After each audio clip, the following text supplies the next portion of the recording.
warahmatullahi wabarakatuh.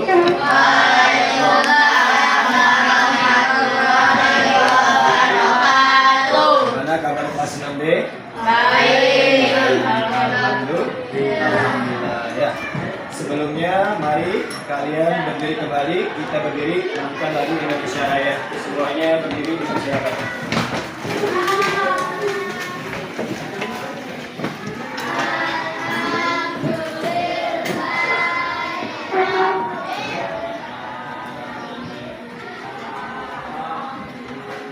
Ya.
Silakan duduk kembali. Oke, sebelum kita memulai materi pembelajaran untuk pendidikan agama Islam dan budi pekerti hari ini, Bapak ingin absen terlebih dahulu. Seperti biasa yang disebut namanya ucapkan hadir untuk laki-laki dan perempuan hadir. Abdi Pranar Zilan Firmansyah, Adelia Sapitri, Adila Ansa, Adrian Arifin, Andara Kirana, Arya Parezi, Andini, Danis, Diva, Daniel, Indah Pindah, Sakit, Jihan Talita, Muhammad Haikal, Muhammad Gifar, Isan Setiawan, Rizal Hidayat, Aura, Lola, Panji, Putri, Evan, Zuna, Sapi, Rizik Ahmad Umayyah, Ashila Reisa Putri. Oke. Dari 23, 2 yang izin, 1 sakit. Indah Prinda, kemudian Revan izin terapi. Oke. Yuk silakan dibuka bukunya sebelum kita mulai materinya. Minggu lalu sampai di mana? Ada yang masih ingat materinya tentang apa? Surat Ad-Duha. Yuk, sebelum kita ke pesan pokok sub materi selanjutnya, mari kita baca surah Ad-Duha bersama-sama. Dimulai dari ta'awuz.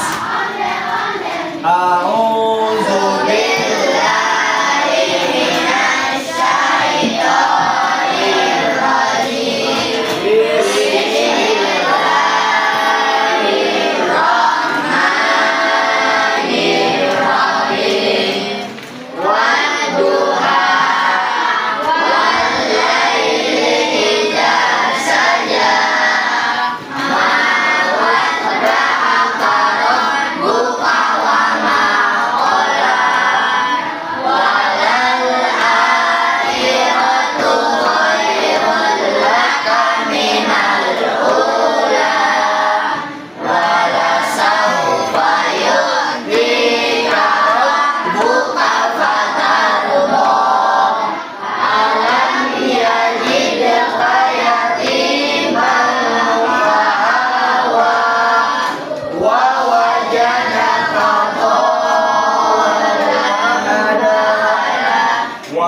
wajadaka ailan fa'agna fa'ammal yatima fala taqhar wa ammas sa'ila fala tanhar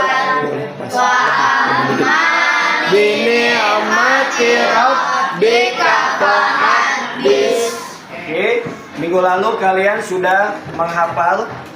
Walaupun ada sebagian yang belum hafal, Bapak harapkan untuk dihafal. Karena fungsi daripada surat Ad-Duha ini bukan sekedar materi di pelajaran, tapi juga dipraktekkan dalam kehidupan sehari-hari. Bisa dipakai untuk sholat. Ya, yuk. Sebelumnya minggu lalu Bapak sudah jelaskan tentang surat Ad-Duha itu. Apa sih Ad-Duha itu? Hari ini Bapak kembali jelaskan tentang pesan pokoknya. Tentang pesan pokoknya. Pesan pokok Quran surat Ad-Duha. Yang pertama, penegasan bahwa Allah tidak meninggalkan dan membenci Nabi Muhammad sewaktu tidak turunnya wahyu. Jadi dikala itu sudah lama wahyu atau firman Allah tidak diturunkan kepada Nabi Muhammad. Kemudian orang kaum kafir Quraisy Mekah mengira bahwa Nabi Muhammad sudah tidak diperhatikan kembali. Akhirnya turunlah surat Ad-Duha ini. Sebagai bentuk apa?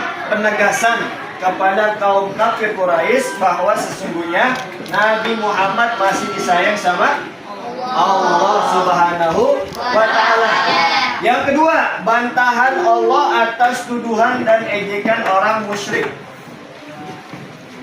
Yang ketiga, Allah berjanji akan melepaskan semua kesusahan dan kesedihan yang dialami Nabi Muhammad dengan ketenangan, keagungan, dan kebahagiaan.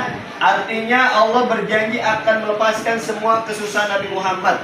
Walaupun Nabi seorang anak yatim piatu, dari kecil sudah ditinggalkan sama orang tua, sama ayahnya, tapi Allah berjanji akan melepaskan semua kesusahan. Allah yang menjamin kehidupan Nabi Muhammad. Karena Nabi Muhammad adalah seorang pilihan, Rasul pilihan yang dari Allah Subhanahu wa ta'ala. Yang keempat, larangan memperlakukan anak yatim dengan sewenang-wenang. Siapa yang memperlakukan anak yatim sewenang-wenang, zolim, kemudian menghardik, kemudian sesama teman yang anak yatim tidak diperhatikan atau tidak ditemani, bergaulnya dipisahkan, maka Allah melarang akan hal tersebut. Yang kelima, larangan menghardik orang yang meminta-minta. Siapapun kalian bertemu dengan orang yang minta-minta, baik sudah parubaya, nenek-nenek, ya kan, atau kakek-kakek, maka jangan kalian perlakukan mereka dengan kasar. Kalaupun mereka minta-minta, suka nggak lihat orang minta-minta? Pernah ngalamin di rumah ataupun di sekolah, di jalan, ya? Dek, minta sedekahnya. Jawaban kita harus sopan. Kalaupun tidak ada duit, tidak ada rezeki. Kalaupun ada makanan, silakan dibagi. Nih, adanya makanan, mau nggak? Misalkan roti, misalkan nasi, boleh, ya.